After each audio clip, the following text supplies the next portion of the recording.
kailan nagsisimula ang isang araw?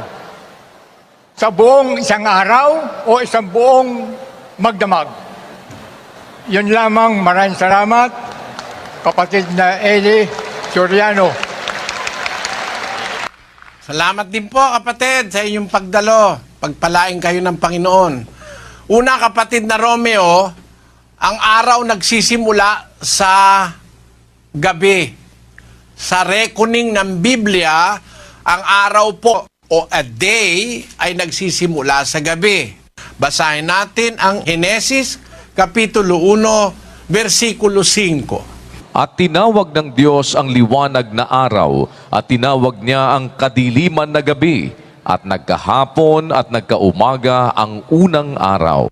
Una po yung hapon. Kasi paglubog po ng araw sa hapon, yun na po ang umpisa sa